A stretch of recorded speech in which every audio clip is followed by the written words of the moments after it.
Well, thanks, Lloyd. A new facility opens today to accommodate individuals who test positive for COVID-19. They'll be treated at Doctors Hospital Blake Road location in Western New Providence. The government has acquired the center, noting that those treating patients will utilize various protocols to protect themselves.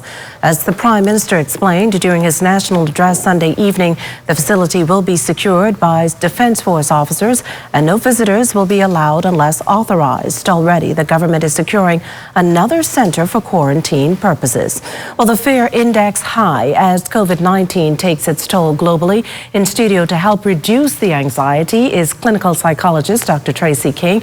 Dr. King, welcome to the Morning Edition. Thank you for having me. Dr. King, there's been a lot of panic in recent days. Legislators have appealed for calm, so have church leaders. Why is this so critical in these times? Well, it's important to stay calm and find a balance, because if we become so anxious and fearful, we're not going to do the things necessary. It's going to take us to a whole other severe level of mental health issues. So finding the balance of recognizing the importance and the alertness that we need to have in this particular time in dealing with this virus. We also need to recognize that we're going to have emotions centered around this particular situation. Anxiety, fear, confusion, worry, all of these are regular emotions that you will have in a pandemic. But recognizing that even though they may be normal, you might, if you are not calm in this situation or finding that balance, it might get to a level where it will be disturbing and also not be helpful as you manage the situation going forward. Now, I know when we appeal for calm, we're usually talking to adults, but what impact can such anxiety have on children? So children with adults as well, you will have those particular anxiety, fear, being scared of the situation, being confused, because even though as adults we understand what is happening, children might not be at that point of understanding. And so we need to make sure that we address the needs of those children. You might see reactions such as tantrums. They might be crying a lot. You might see increased irritability, agitation, also a need of clinging, and maybe even bedwetting is some of the reactions.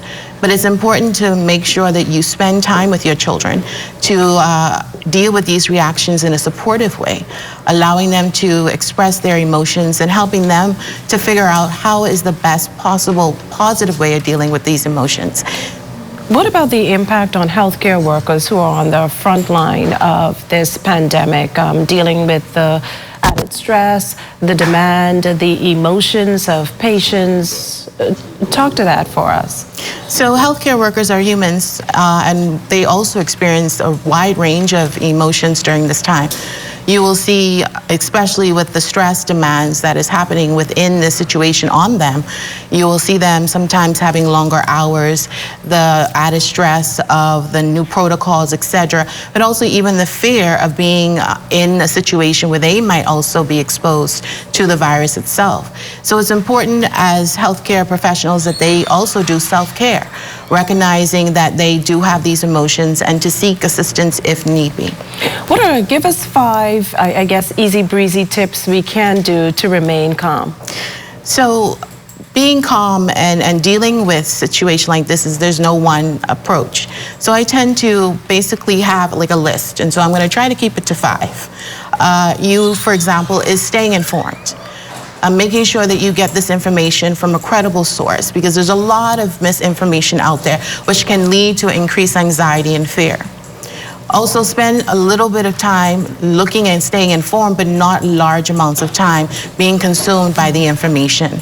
Recognizing that yes, it has impacted your life and that you may need to at least try to stay within a certain schedule or routine schedule, but recognizing that you also might have to create a new schedule, because sometimes you can't go to work, sometimes now kids are not able to go to school. So recognizing that there is this change within your schedule, and do what you need to do to try to keep it as close to normal as possible, but if need be, create a new one.